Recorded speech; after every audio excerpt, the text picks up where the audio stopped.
Hello everyone, welcome to my channel. If you're new here, please consider to subscribe. Today I want to talk about my favorite unpopular books. Basically, I made a poll on Instagram asking you guys, asking my Romanian fellow friends to tell me if they know this particular book or not. And I was surprised to see that my favorite books actually, they were not as popular as I thought they would be. So yes, today is about unpopular books who are actually worth reading, and guys, just give them a try, okay? Let's talk about thriller books that are unpopular. So I will start with the first one, okay? The first one is The Darkest Room by Johan Theorin.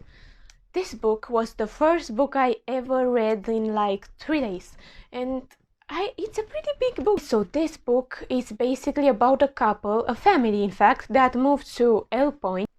You know, this couple moves in and basically they just stay a little bit there, and after a while, Joachim, who has some job to do out of town, receives a call from the police telling him to come back as fast as he can because there's a tragedy happening there.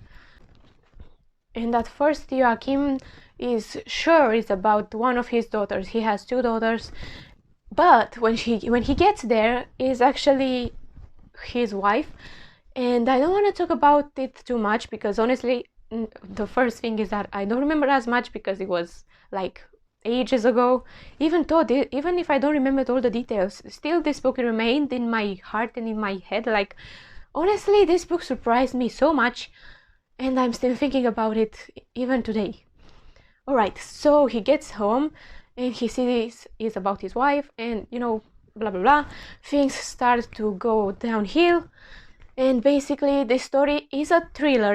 I think it's more of a psychological thriller because honestly we get to see Joachim's thoughts, Joachim's feelings. One of his daughters, I don't know if the 2 of them, but I'm sure that one of his daughters sees ghosts, and I'm telling you guys, I had chills. Basically, I had chills on my whole body when one of the girls said, you know what, I don't even want to tell you guys, I let you discover it yourself.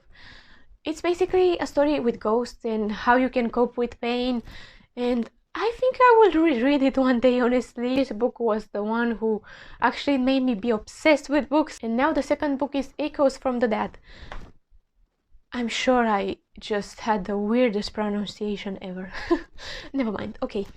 So, in fact, I just checked right now, and let me tell you guys, this was actually the first book from the series, and I read The Darkest Room first, and then Echoes from the Dead. Well, it doesn't matter, okay?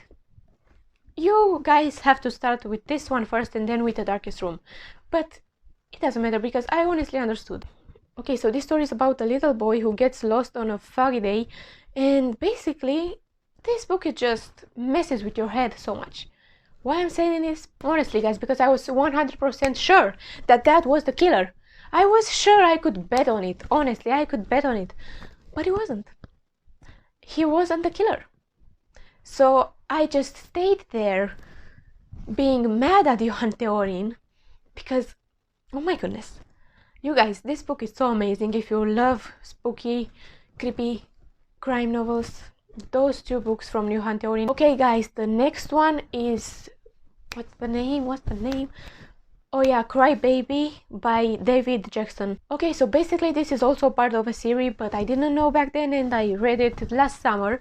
And honestly, you guys, this is one of the best thrillers I've ever read. I mean, I know I saw some people who are disappointed with the ending, but honestly, the ending was everything.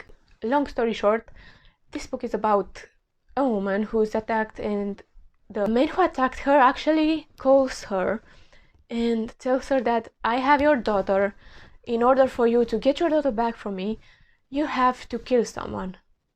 Let me tell you how amazed I was by this book, and I read this book in one day, in a few hours actually, and my goodness, I was not disappointed. I don't know why people didn't really like the ending, but I absolutely adored the ending.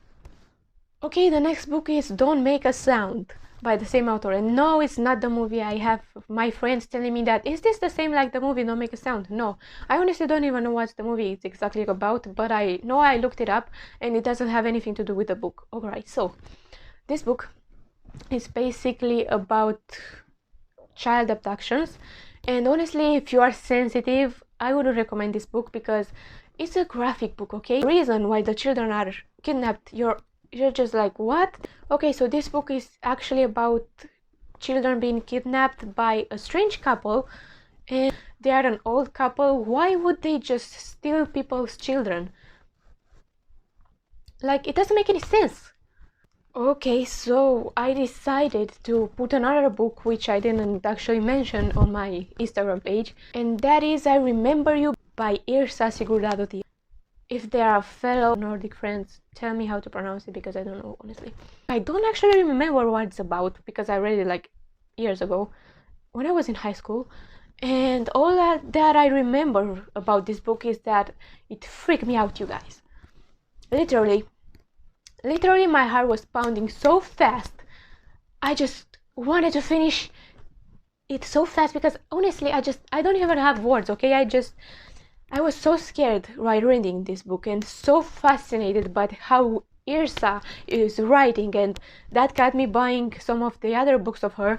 I actually lent this book to some of my friends and they were like, oh my goodness, this is actually so good. I give it even to a friend of mine who doesn't really like thrillers. He's more into like high story stuff and historical fictions, and he liked this so much. Like, let me tell you, this book is, I still remember the feelings I got while reading this book. So definitely check Irsa Sigurðardóttir out. Okay, and the last book is Lisa Jackson, Absolute Fear. Yeah, this book has a quite interesting story. I mean, I bought this book like years and years, I mean ages ago, okay? And I only got to read it last year on winter or autumn, something like this. But I'm sure it was last year when... Actually, I'm not sure. You know, I might have read it 2 years ago or 1 year ago. I don't exactly remember. But this book, I don't know, I have no freaking idea why I didn't read this book earlier. This book is just so full of suspense and questions. This book honestly got me like, who is the killer?